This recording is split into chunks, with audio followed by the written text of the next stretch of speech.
Pemirsa, kita akan memasuki Habarnam Panambayan. Pemerintah Kota Banjarmasin akan melakukan judicial review ke Mahkamah Konstitusi terkait pemindahan ibu kota Provinsi Kalimantan Selatan.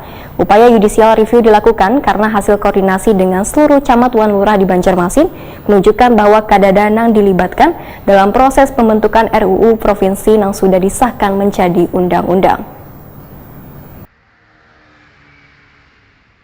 Pemerintah Kota Banjarmasin akan melakukan judicial review ke Mahkamah Konstitusi terkait pemindahan ibu kota Provinsi Kalimantan Selatan, walaupun Undang-Undang Perpindahan Provinsi Kalimantan Selatan dari Banjarmasin ke Banjarbaru tersebut sudah disahkan pada 15 Februari 2022 lalu. Pada Kota Banjarmasin, Ibnu Sina, Waitakuni Prima TV jelang tengah hari Rabu 2 Maret 2022 memadahkan, pemerintah Kota Banjarmasin akan mengambil sikap terkait pemindahan ibu kota Kalimantan Selatan. Bahkan telah melakukan rapat bersama dengan Wakil Wali Kota Banjarmasin, Sekretaris Daerah Banjarmasin, anggota DPRD, Dewan Kelurahan, Kecamatan, dan pemangku kepentingan lainnya untuk membahas tentang dipindahkan ibu kota Banjarmasin ke Banjarbaru. Ibnu Sina menegaskan, upaya judicial review ini dilakukan karena hasil koordinasi dengan seluruh camat wan lurah di Banjarmasin menunjukkan bahwa Kadadanang dilibatkan dalam proses pembentukan rancangan undang-undang provinsi yang sudah disahkan menjadi undang-undang, termasuk keadanya uji publik maupun diskusi untuk menyerap aspirasi warga.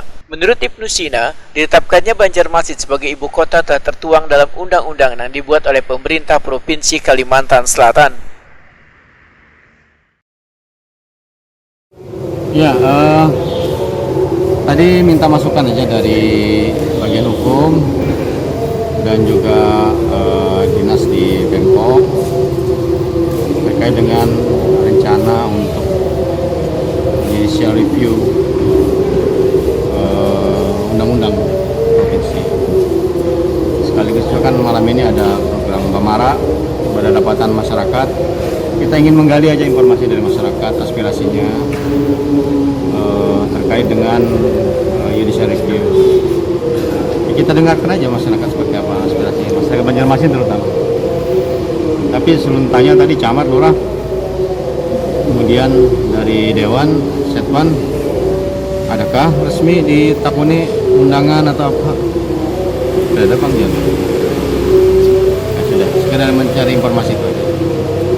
Dan kami intinya adalah tetap ingin suasana kondusif, tetapi aspirasi masyarakat kan juga harus ditampung. Aspirasi pemerintah daerah juga harus ditampung, harus disampaikan.